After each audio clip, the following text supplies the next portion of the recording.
Hello and welcome back to the Leinster Listen. I'm your host Mick Linan. This is episode 28, the preview of England versus Ireland in the third round of the Six Nations. The topics we'll discuss today are the Six Nations game predictions, the details of our game, the team lineups, score and man of the match prediction, and then a discussion point on how exactly we can beat England. Alright, so Six Nations round 3 games this weekend. Yeah, look, it's coming to an absolute hot point at the moment. We're still in 5th. Scotland are in 2nd. Everything has gone wrong. What is happening? Let's just go through the games here and see what exactly we can predict coming out of them. Obviously, starting the third round here, we have England versus Ireland. Yeah, look, I think this is going to be a very close game. It's going to be one of the biggest talking points of this weekend.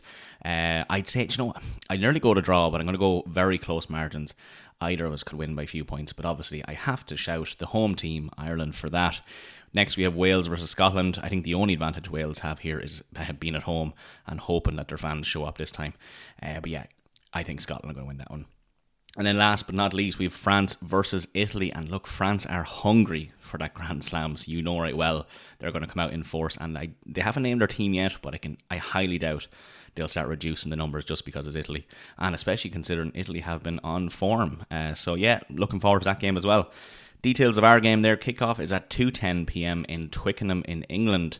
And I also found out, since I said the last time, what is the crack with those 10 past the hour game starts. And it turns out that it's because of match ceremonies. Yeah, so you know those kind of the nice things that happen, the fireworks, the team running out, all that. It also gives the match analysis people a couple of minutes to give their opinions, and then there's also loads of adverts. So there you go. That's what it's supposed to be all about. Weather over in London is looking wet, but it is mild. Highs of 14 degrees there, so no need for the scarves, thank God. Referee there is Andrea Piardi, and he's a good referee in my opinion. I've no real complaints about him. He's refereed Leinster pretty decently. Never had any too crazy calls from him. So yeah, looking forward to a very good game, nice flow as well, and hopefully not too many crazy moments in it.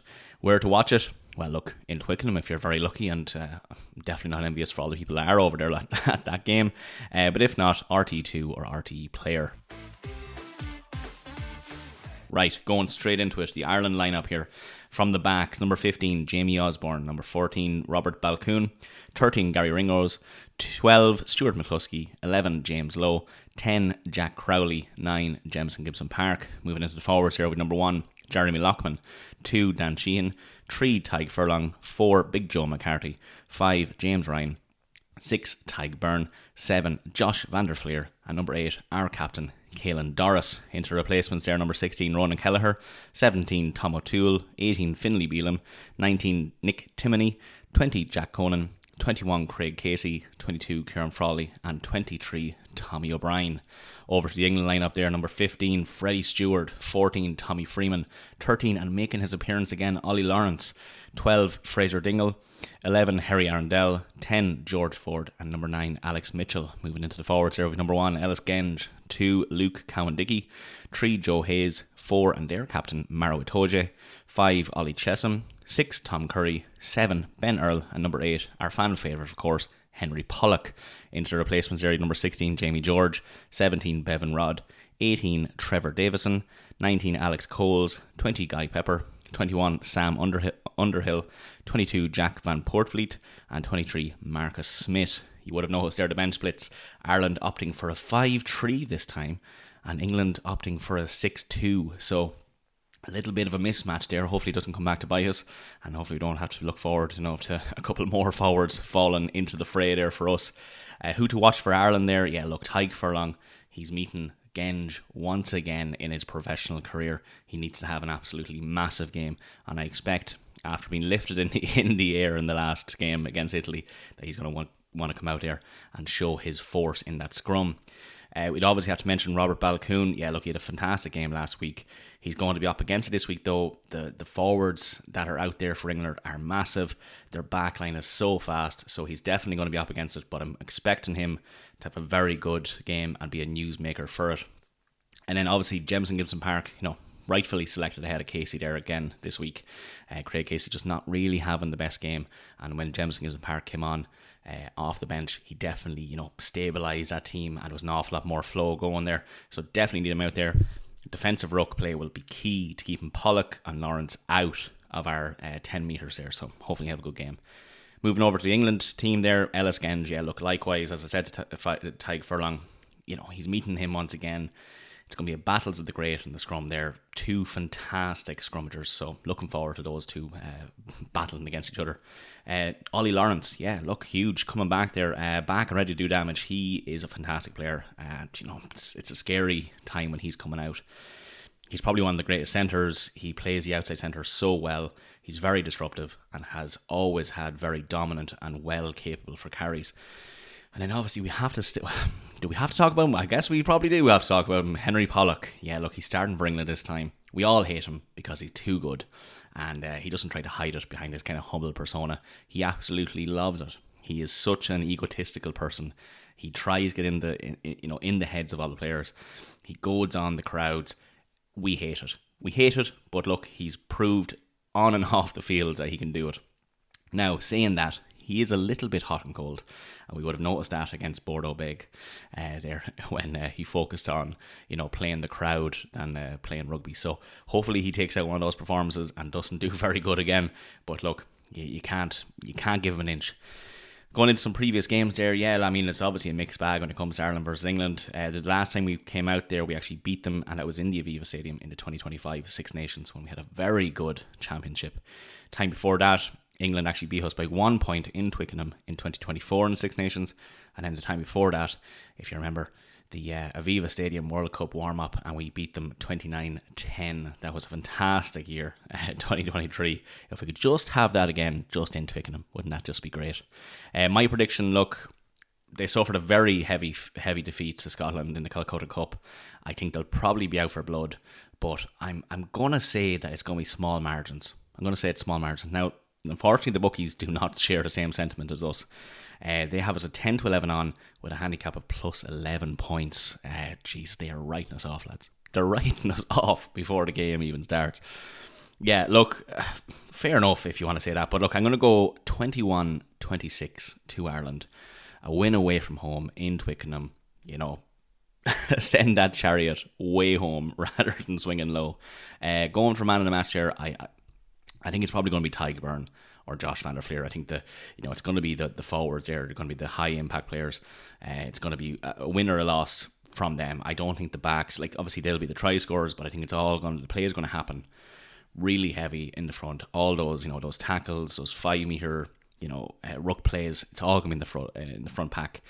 And I think the forwards, the back pack there, the forwards is definitely going to be where it hits home. So yeah, man of the match there, Tadhg Byrne, Josh van der Fleer. Okay, so discussion point. Let's just kind of go into maybe some more specifics on how exactly we can beat England, going on some, past fixtures, some evidence-based, play there as well. And let's just start off with the scrum here. And obviously we've had troubles with our scrum.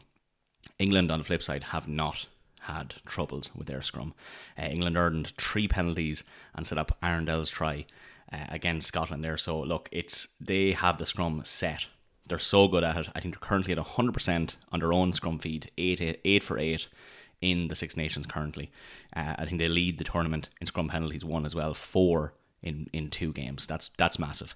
So with that figure, I think their average scrum lasts around 70 seconds. They really love that, that clock drainer. They want to tire those front pack out. So how do we beat that? How do we actually force us to do some damage when it comes to scrums? And I think what we want to do is, we've seen Munster do it an awful lot against Leinster, is to do the quick strike.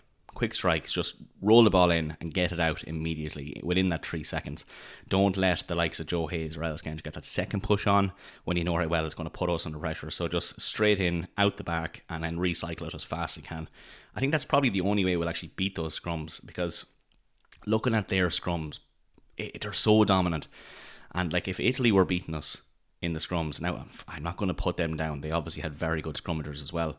But if they're going to do that, you just know the likes of that English pack, who are massive, massive men, are going to do something similar. So I think just the sooner we can end the scrum, the better. We don't want to give them any advantage on that. We don't want to give them any penalties. Get it in, get it out, recycle. And Jamison Park is very good at that. So good hands, I think, and I think that's the way to get around that. Moving over there to the line out, look, Dave obviously have problems in the line-out. They had a 68% line-out success rate against Scotland. It has to be where we put the nail in the coffin for them. And we've been very good in the line-outs as well. The lifting has been very good. The steals have been very good. And the mauls, when they come back down, have also been very good. So I think we stick to that. Scott Cummins there, Rory Darge, they stole the England line-outs, left, right and centre. So I think we just go for that. If we can... and just on that, we need to contest them. And I said in the review episode against Italy there that if we had actually contested the lineouts an awful lot more, we would have gotten an awful lot more penalties for not going in straight. And that's exactly what they got pinged for in Scotland as well. So they weren't thrown it straight. Marat Hoja can only do so much. Yeah, you can catch the ball as much as you want, but if Scotland were going up and forcing those errors, you're gonna get those free kicks all day long. So I think we just need to contest them, get up, just do something, just be disruptive. That's definitely how we win the lineouts there, and if we can do that, we have it in the bag. The maul as well, yeah, they didn't have a great maul against Scotland, which is so strange because the pack that they do have for those mauls are massive. The Scottish defence actually repelled 3 attacking English mauls inside their own 22. So I think we have a very good maul defence. We have a very good drive. We have a lot of heavy players there. I think we can probably put huge success rates in those mauls as well. Won't really last too long on that though, because I think, going even from Leinster, we haven't really been contesting mauls. I don't know if it's just feeling like we don't want to potentially injure any of those props that are there that we do have, or whatever it is. Maybe just don't want to put the locks in that position. But if we do contest those mauls, I think we do have a good chance at least to stop them and force them to recycle the ball rather than driving through us. The last point I want to talk about is probably their discipline. And now, obviously, that's each game is different there. In Scotland, Arundel obviously got that red card. Yeah, fair enough. You can't really say that they'll probably do the same, but if they did, you have to look at, they're probably the most penalised team in the Six Nations inside of that red zone, inside the 22. So if we can get under their skin, if we can force the errors there, turn the crowd against Pollock somehow, I think we actually could force that error rate again, or just like losing the head for a split second, and then suddenly you have a yellow card and you're down to 14, 13 men. That's what you want to see. And obviously we want to win the game with them being on full force so that they have no excuse. But I will take a yellow card. I will take a yellow card if it's going to give us every little bit of chance to winning in Twickenham and getting us up that leaderboard again in that table in the Six Nations. We just need to get out of that 5th position. I am getting very anxious about it. So look, I think if we can win, if we can hold out against the scrums, if we can contest the lineouts, and if we can just drive those mauls back, I think we'll actually have it in the bag.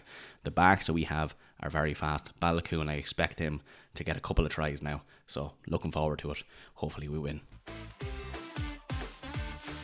Right, folks, that's her as always. Yeah, look, if you haven't followed us on social media, please do. Please get involved. Please give us now a few comments there on YouTube or Spotify or Instagram. And look, hope you're all very excited for this game coming up. I hope we win it. I hope we get out of that 5th position. And I hope we just win it in Twickenham. There's nothing better, lads. There is nothing better than winning in Twickenham. As always, folks, thanks for listening.